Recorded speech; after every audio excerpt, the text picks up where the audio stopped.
Bien, entonces vamos a inclinar el rostro y vamos a orar. Señor Dios y Padre, gracias Padre.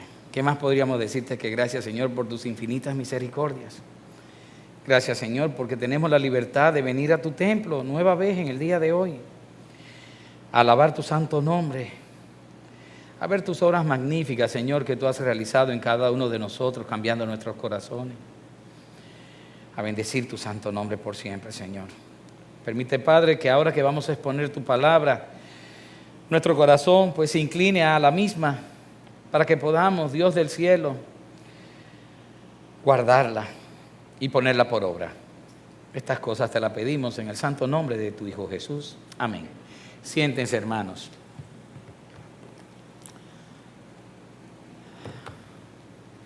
Muy bien. Vamos a abrir nuestras Biblias en Santiago capítulo 5. Recuerden que la última vez dimos ya el final del 4 e iniciamos el 5 hoy. La prédica de hoy se titula La riqueza que trae miseria.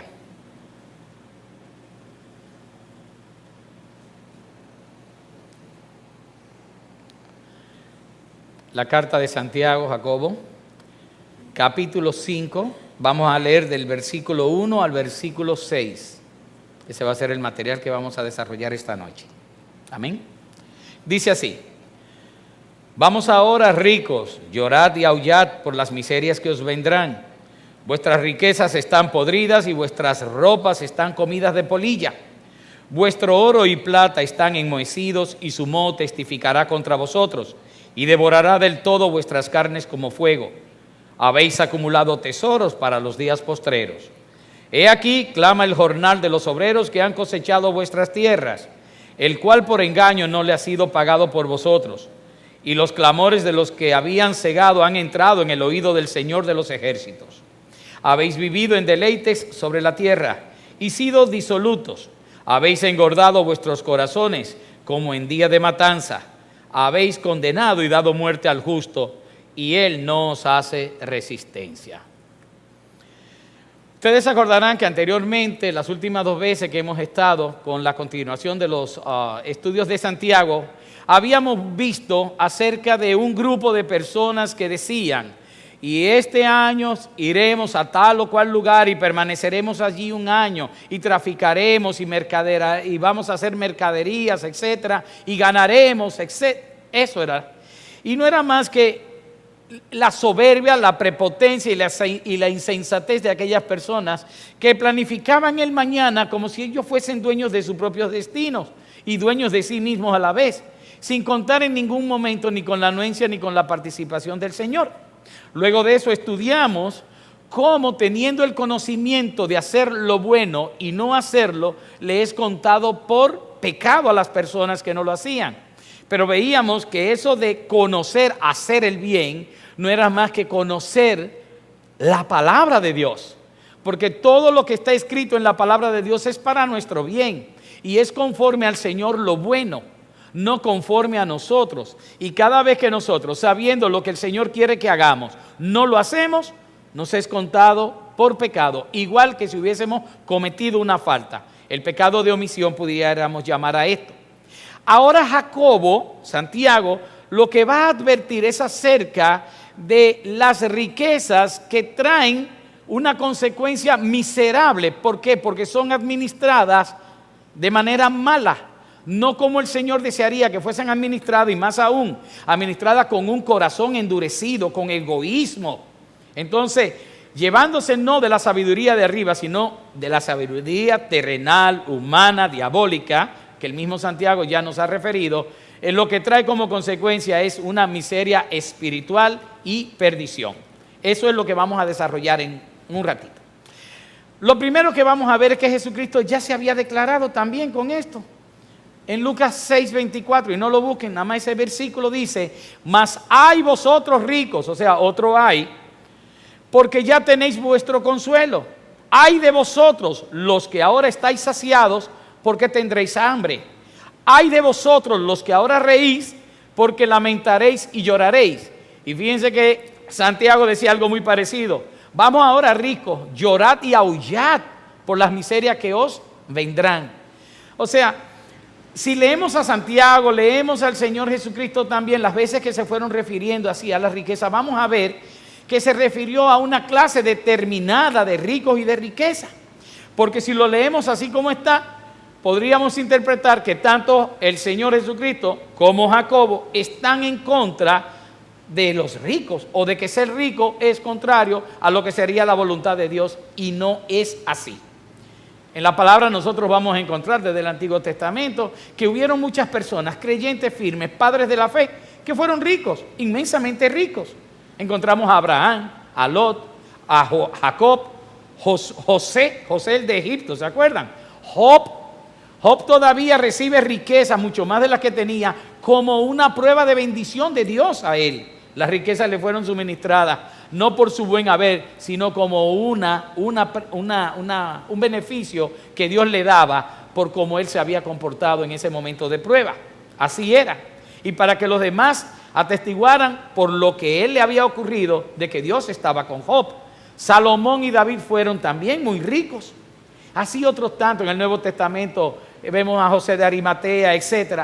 Eran hombres que poseían riquezas, pero diferían de otros ricos en una condición. ¿En cuál? En que su confianza, su fe, su fuerza, sus esperanzas, su corazón no estaban depositados en sus riquezas, sino en la fe del Dios verdadero. Esa era la diferencia. Pero de riquezas cualquiera las puede tener. El problema en sí no es la riqueza. Las palabras de Cristo y las palabras que hacen en contra de ese tipo de ricos, tanto Jacobo como Jesús, son, podríamos decir, sentencias proféticas de lo que les iba a acontecer, de lo que ya era un dictamen de una sentencia. Lo único que faltaría sería la ejecución de la pena. Pero en este caso ya la sentencia está dada.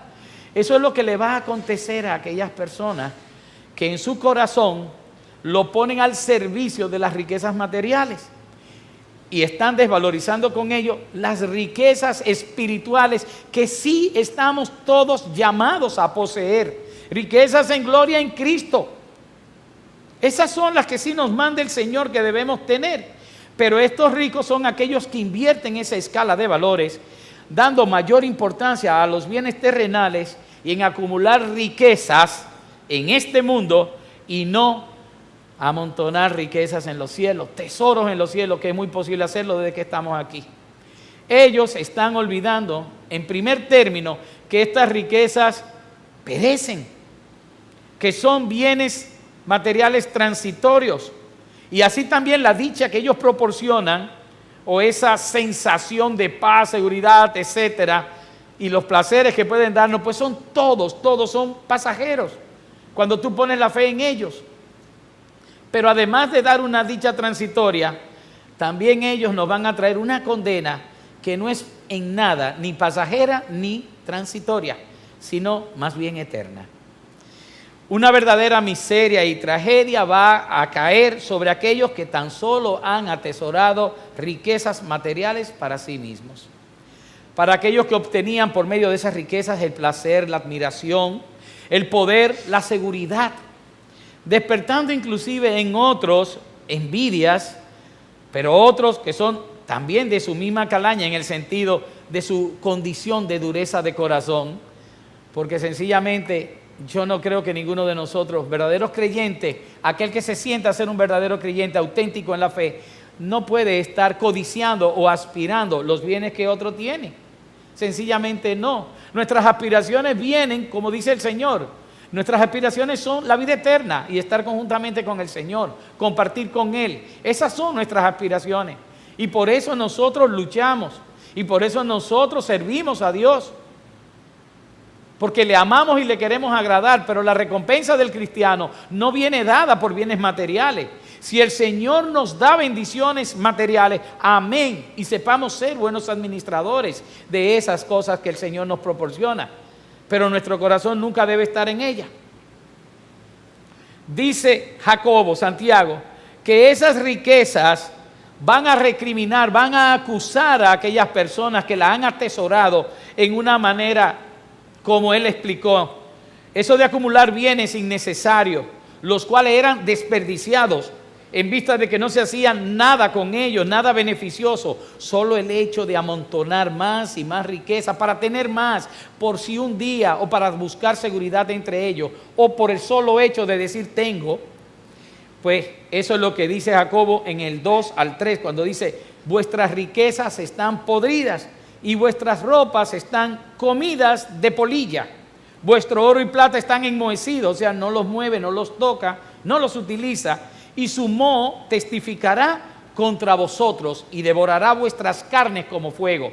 Habéis acumulado tesoros para los días postreros, como el rico aquel necio que cambió, tumbó los graneros, hizo unos mayores y empezó y metió ahí, acumuló, porque él decía que alma mía, bien merecido te lo tienes, disfruta. Y el Señor se le aparece y le dice: tú necio, hoy vienen por tu alma, y lo que has guardado, ¿para quién será? O sea, nadie se lleva nada, absolutamente. Y si no nos llevamos nada, ¿por qué perdemos el tiempo entonces en atesorar lo que sabemos que puede disiparse de la noche a la mañana? Yo tengo la experiencia personal que en un solo día perdí una fortuna. En un día perdí una fortuna. Vino un ciclón, se llevó mi fábrica y sencillamente a la hora de nosotros hacer cuentas habían millones en pérdida. Cuando vamos a la aseguradora, pues sencillamente hubo problemas con la aseguradora y no nos respondió. Pérdida total. De un día para otro.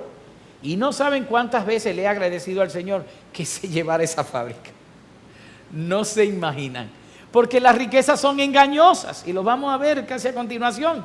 Hay un engaño en la riqueza donde tú te conviertes en un engranaje de esa propia maquinaria que produce riquezas sin darte cuenta, y después no tiene tiempo para nada, ni para la familia, ni para el Señor. Poniendo al Señor en primer lugar, claro está. Esto de las riquezas enmohecidas, ustedes saben cuántas personas se está refiriendo en ese tiempo en que la vestimenta indicaba quién tú eras realmente, las túnicas que tú tenías y cosas así, el material en que estaban hechos, decían mucho. Entonces, amontonar en un closet todas esas túnicas cuando tú nada más te pones una a la vez, me recuerda como personas que hay que tú vas y le abres el closet y empiezas a contar zapatos, especialmente las féminas, y no las estoy acusando, claro está, perdónenme, pero hay personas que tienen 40 y 50 pares de zapatos en un closet, pero solamente tienen 2 pies. 2 pies tienen y tienen 40, se están riendo, ¿ven? Entonces no estoy diciendo una cosa por otra, pero no vamos a ser exagerados. Podrían haber que tengan 20. Me acuerdo un dictador que hubo en Filipinas, apellido Marcos o algo así, Ferdinand Marcos, que el día que lo tumbaron del poder, las turbas entraron al palacio y encontraron que Imelda Marcos, su esposa, tenía más de 1,200 pares de zapatos. ¿Y para qué tantos zapatos? ¿Entienden? ¿Para qué tantos zapatos? Si nada más tenía 2 pies. No lo sé, es que para que me vaya con el color de las uñas, bueno, está bien, no sé, pero yo creo que hay una medida para todo. Y así como aquella tenía 1,200 pares, el que tiene 40 pares, de por sí los dos están pecando, porque están acumulando cosas que no necesitan. Ropa, yo tengo un traje que a veces lo tengo que sacar y mandarlo a la lavandería porque se mosea, así que se dice, ¿verdad? Se pone como con una lama, se pone horrible. Tengo que sacarlo y llevarlo. Pero es mi unigénito traje. Lo guardo desde hace muchos años, muchos años. Porque yo no he crecido, lo que engordé, volví, lo rebajé y le dije, con este me entierras, Gertrudis. ¿Entiendes? Y por eso lo guardo, no por más. Y la única vez que vine a predicar con un traje, me sentí tan nervioso que me faltó hasta la, ¿cómo se dice? La sangre a la cabeza y dije, no me pongo un traje más. Si el pastor me dice que me ponga un traje, me embromé, pero no me lo voy a poner. Con toda humildad, claro. Pero un traje. ¿Cómo hay personas que tienen 20 trajes en un closet? Se están moceando. Entonces dice que esa misma cosa de querer tener más de lo que tú necesitas va a atestiguar en contra tuyo. Esa misma riqueza apolillada, mohosa y oxidada. ¿Por qué? Porque no administraste bien. No administraste bien. Pudiste haber dispuesto parte de eso para la ayuda de los necesitados, para la obra, para la expansión de los ministerios por medio de la evangelización. aquella riqueza apolillada, oxidada, va a atestiguar en contra de los ricos necios, acusándolos de desatino, de egoísmo y de dureza de corazón. Y serán condenados porque no tuvieron la verdadera riqueza, que es la que nos lleva a la vida eterna, que es Jesucristo. Ese es el asunto. No es cierto que si yo veo mal pasando a alguien, voy yo a estar acumulando. Se supone que algo en mi corazón me va a mover ¿a qué? A que cuando yo vea a uno hambriento, le dé de comer. Cuando vea a uno desnudo, le dé de vestir. Para que no ocurra que luego, estando en aquel día, dirán: Señor, ¿y cuándo yo te vi que andabas hambriento y no te di de comida, o te vi desnudo y no te di de vestir? Dice: por cuanto no lo hiciste por esos pequeñitos, no lo habéis hecho por mí.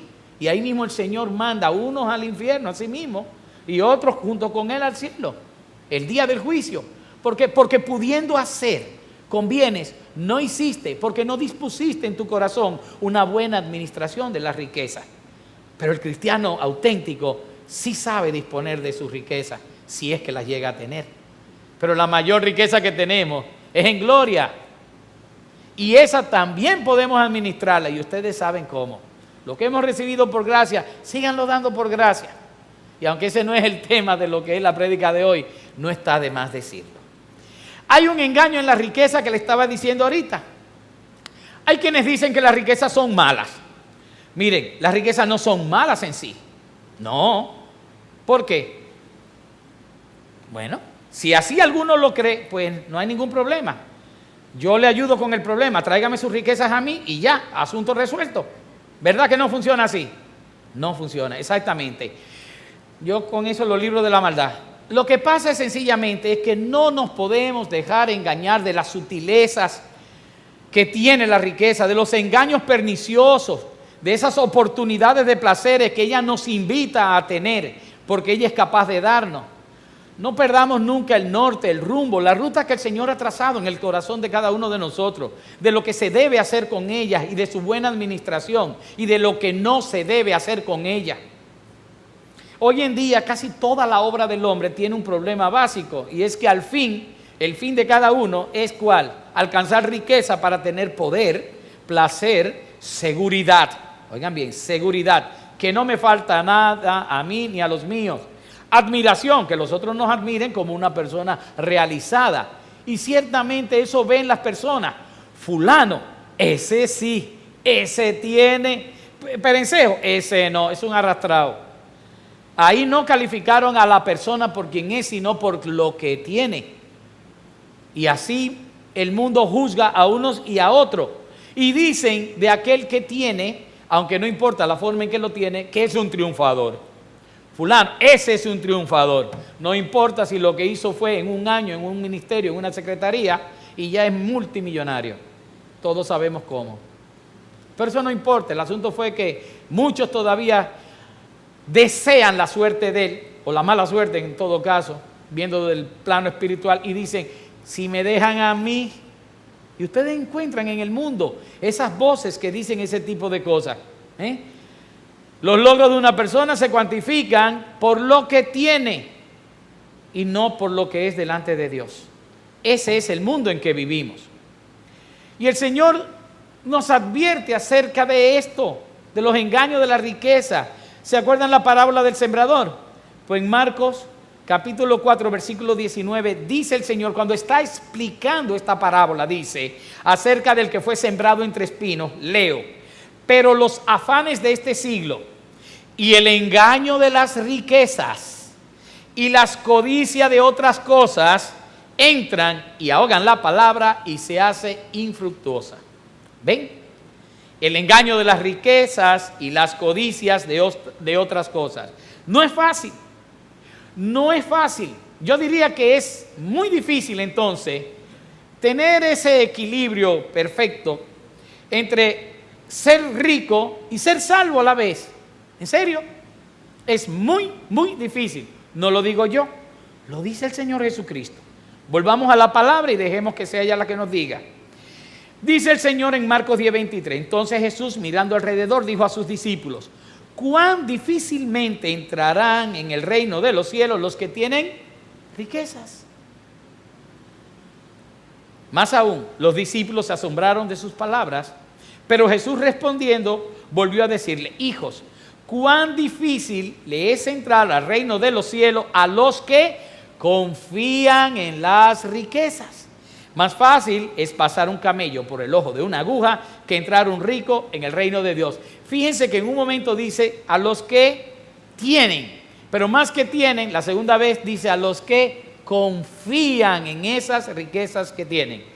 Para confiar en ellas primero hay que tenerlas, claro está.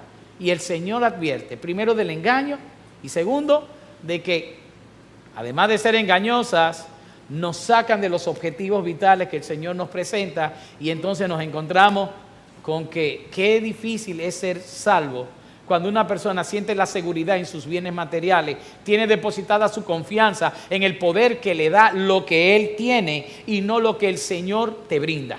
Ese es el problema, no es otro. La fiebre, como decía mi abuela, no está en la sábana, está en el enfermo. El dinero no es malo en sí mismo, sino la posición que ocupa en la vida de cada uno. Es el valor que le damos lo que da el problema, es lo que hacemos o dejamos de hacer con él. Y eso determina también nuestro fin. Todos necesitamos dinero. ¿Para qué? Para vivir, subsistir, para ayudar a otro. El pastor necesita dinero. Todos nosotros, cada uno necesita dinero para poder ser ¿qué? Un buen administrador en nuestra casa, uno que lleve el pan de cada día a nuestras casas, para la educación de nuestros hijos, para una medicina, etc. Está de más hacer un listado de todo ello. Para vivir, claro que sí. Pero de eso, necesitar, utilizar, gastar, amar el dinero y codiciar las cosas que vienen con él, es otro asunto muy, muy distinto. Aún las personas que están iniciadas en el Evangelio pueden corromperse fácilmente y sufrir miseria por ello cuando de un momento a otro se ven con riquezas. Es como aquel que era muy, muy bueno hasta el día que de una forma u otra le llegó una gran herencia y después no conoce a nadie, absolutamente a nadie. Cambia, el dinero cambia los corazones, el mucho. 1 Timoteo 6:10 dice: porque raíz de todos los males es el amor al dinero. ¿Ven? El cual codiciando algunos se extraviaron de la fe y fueron traspasados de muchos dolores. Si estos se extraviaron de la fe es porque estaban en un principio, habían sido personas que se habían iniciado en la fe. Sin embargo, el amor al dinero, que es la raíz de todos los males, dice aquí, pues sencillamente lo extravió y fueron traspasados por muchos dolores, por muchas miserias. Un creyente puede tener dinero, no importa, riquezas, no importa, pero su corazón, toda su alma y todo su ser deben estar condicionados por el amor que le tiene a Dios en primer lugar. No el amor a dinero, el amor a Dios. Y eso hace que todas las otras cosas fluyan en conjunción a esta, al servicio de esta primera, que es el amor de Dios ante todas las cosas. Amarás al Señor tu Dios con toda tu alma, con toda tu corazón, con toda tu mente, con todo tu ser. Y cuando digo con todo tu ser, es en esencia y con lo que tienes también, se ama al Señor. Al Señor le bendecimos haciendo un sacrificio con nuestro propio cuerpo, pero también con todos nuestros bienes. Nosotros estamos sirviendo y glorificando al Señor por ello. Ninguno puede servir a dos señores, dice Jesús, porque o aborrecerá a uno y amará al otro, o estimará al uno y menospreciará al otro. No podéis servir a Dios y a las riquezas. No se puede servir dos al mismo tiempo, uno u otro. Y cuando escoges a uno, aborreces el otro. O es con Dios o es contra Dios. Si amas al dinero, estás contra Dios. Y si amas a Dios y tienes dinero, ese dinero está al servicio de Dios. ¿Entienden? Eso es así, no hay de otra. Por lo cual el servicio del creyente es para Dios y tan solo somos administradores de lo que el Señor ha puesto en nuestras vidas. No somos más que eso. No somos dueños ni tan siquiera de nosotros mismos, mucho menos de lo que tenemos. Jacobo habla acerca de las riquezas mal habidas, todavía muchísimo peor, y dice que Dios va a castigar toda injusticia cometida a los justos, a los creyentes. Eso es lo que dice el versículo 4, 5 y 6, cuando dice: he aquí clama el jornal de los obreros que han cosechado vuestras tierras, el cual por engaño no le ha sido pagado por vosotros, y los clamores de los que habían cegado han entrado en el oído del Señor de los ejércitos.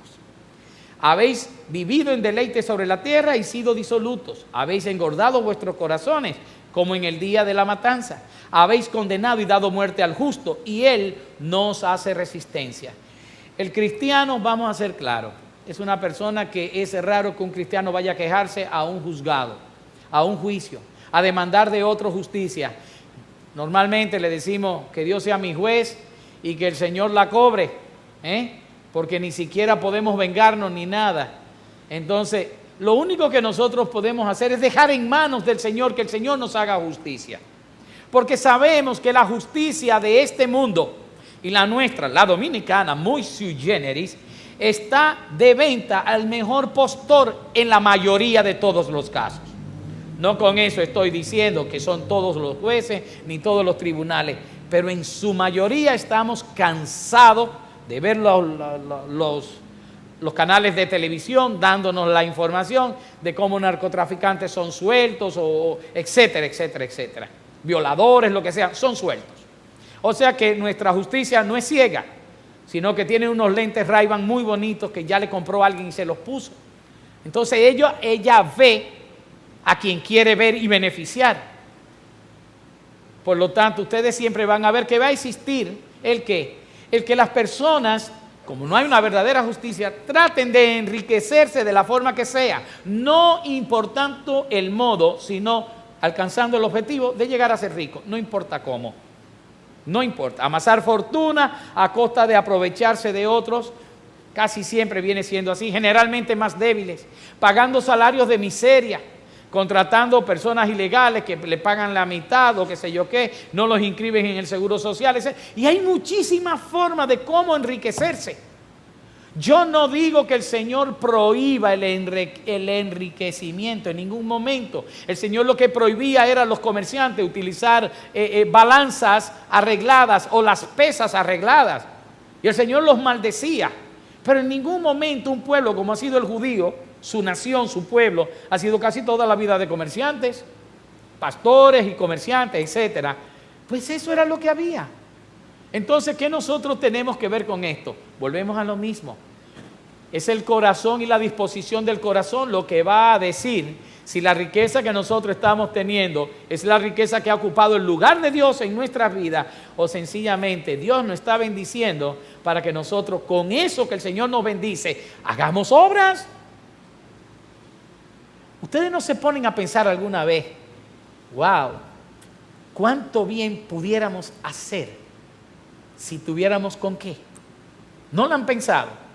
¿Cuántas personas a veces tú ves en la calle desposeída completamente, o en la televisión, que con un cáncer, que con un tumor, que no hay para el tratamiento de fulano? Personas que tú sabes que se van a morir a falta de que alguien les ayude. Y uno se siente apenado. Pero si uno tuviera la capacidad, ¿saben qué? Dice la palabra que hay más en qué, en dar, mayor gozo en dar que en recibir. Ciertamente sí, porque tú ves el bien que se puede hacer cuando tú das. Hay una gran satisfacción en eso, y el Señor lo permite. ¿Sabe para qué? Para que ustedes disfruten dando. Pero en el mundo no disfrutan dando, sino quitando. Aún lo que es justo para otro, injustamente le es quitado. Lo que es su derecho le es arrebatado. Pero Dios tiene oídos y oye el clamor del débil, y más aún del justo. Y Dios no va a dar por inocente al culpable, va a tomar cartas, va a dar juicio a aquellos que lo han hecho. O sea que los débiles tienen quien les defienda, el Señor mismo, el Señor mismo. En su tiempo Dios hará valer la justicia en contra de los opresores, quienes ya no podrán escapar porque desde ahora tienen ya su condena, como lo acabamos de leer. Y con mala actuación o abuso en contra de los justos, lo único que hacen es engordar su propia carne y su corazón, como el animal que se ceba para el día de la matanza. Hay unos pollos que yo recuerdo que llegué a verlo en Tamayo una vez, que los meten en una jaulita chiquita con un corralito y nada más le da para sacar el pico, la cabeza y picar ahí y comer. Y el pollo no sale de ese corral. Y ustedes me creen que yo vi pollo de esos de más de 10 libras. ¿Ustedes han visto un pollo de 10 libras? Ay, madre mía, son unos monstruos. ¿Por qué? Porque el animal no se mueve. El animal no hace otra cosa que engordarse. Y así hay ganado también, deforme completamente. Que sea saludable porque está lleno de colesterol o grasa, no es el caso. Se engordan, ¿para qué? Para matarlo. Solamente el hecho de engordarlo no es para que sean saludables, sino para que sean sacrificados, para que sean muertos. Igual que el pato que agarraban y le daban, etcétera. Lo engordaban para Navidad. O el puerquito se engordaba para Navidad, si no se recuerdan. Pero, vamos a ver. Atesorar dinero injustamente, explotando y engañando y viviendo la vida loca, que es lo que hace la mayoría de las personas, nunca quedará impune y no será jamás tolerado por parte de Dios. Pero nosotros no somos quienes para tomar parte en esto, sino, como hemos dicho, dejarlo en manos de Él. Ni siquiera podemos confiar en la justicia de los hombres. Para concluir, el propósito de Jacobo está claro y ya lo estamos viendo. Era enseñarnos lo vano y sin valor que son las riquezas a la manera de este mundo. Y aún más, el destino de perdición eterna que tendrán aquellos que confiados en ella endurecen su corazón. Ese es el asunto. No caigamos jamás, hermano, en el hechizo de buscar el bienestar y la seguridad por medio de ella. Esto es falso. Es falso, es un sueño tonto. Procuremos las riquezas verdaderas que están en Cristo y acumulemos tesoros en el cielo. En primera de Timoteo, que ahora hemos estado viendo, dice: a los ricos de este siglo manda que no sean altivos, ni pongan la esperanza en las riquezas, las cuales son inciertas, sino en Dios, en el Dios vivo, que nos da todas las cosas en abundancia para que las disfrutemos. Que hagan bien, que sean ricos en buenas obras, dadivosos, generosos, atesorando para sí buen fundamento por lo venir, que echen mano a la vida eterna.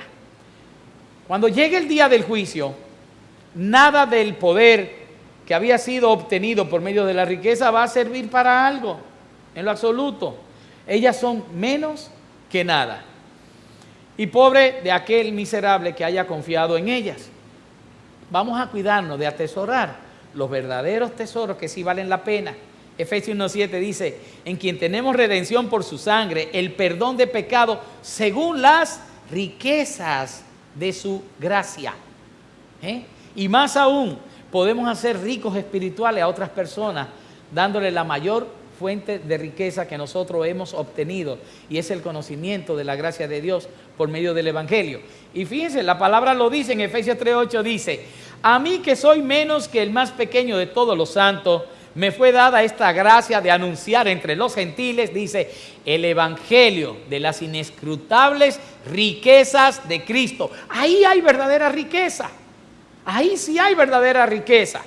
En cuanto a eso de buscar afanosamente los bienes materiales, es hora de que nos dejemos llevar un poquito más por lo que dice la palabra de Dios acerca de esto, cuando nos dice: mas buscad primeramente el reino de Dios y su justicia. Y todas estas cosas, esas siempre que hemos nosotros estado añorando y pidiendo en ayuda, dice, os serán añadidas. Amén, hermanos. Amén. Vamos a orar. Bendito Dios y Padre, gracias por tu enseñanza, por tu palabra que es tan clara, Señor, porque ella nos redarguye a nosotros y nos da, Señor, la sabiduría que necesitamos para saber cómo andar conforme a tus mandamientos, Señor, conforme a tus deseos. Cómo andar, Señor, como a ti te es de agrado. Permite, Padre, que guardemos estas cosas y que aprovechemos el tiempo más en buscar cosas materiales, Señor, en acrecentar aquellas espirituales que tú nos has brindado. Que te dejemos participación a ti en la fe para que seas tú también, Jehová Jireh, aquel que provee, Señor, en nuestras casas también. Que tengamos un poquito dejado al lado todo nuestro esfuerzo, que a veces es tan vano, todo nuestro esfuerzo que muchas veces nos saca de las cosas principales, nos afanan en cosas del mundo, procurando nosotros llevar el sustento a nuestros hogares, Señor, y a veces debilitando o dejando descuidados los compromisos que sabemos que tenemos contigo. Perdónanos, Señor, por las veces que nos hemos dejado engatusar, que hemos caído, Señor, de plano en lo engañoso que es el procurar las riquezas, tratando de tener para el futuro algo guardado. Sin descuidar, claro está, Señor, el que seamos precavidos y que tengamos, Señor, responsablemente con qué afrontar las cosas que puedan acontecer en nuestra casa, entre nosotros y nuestra familia. Si no, Señor, me estoy refiriendo a las cosas desmedidas que muchas veces nos sacan a nosotros del contexto de tu palabra, nos sacan, Señor, de lo que debemos hacer en tu beneficio, en tu obra, y entonces nos ocupamos más en nuestro propio beneficio y obramos para nosotros mismos. Perdónanos por ello y santifícanos, Señor, a través de tu Santo Espíritu para que nosotros podamos hacer las cosas como a ti te agradan. En el nombre de Jesús. Amén.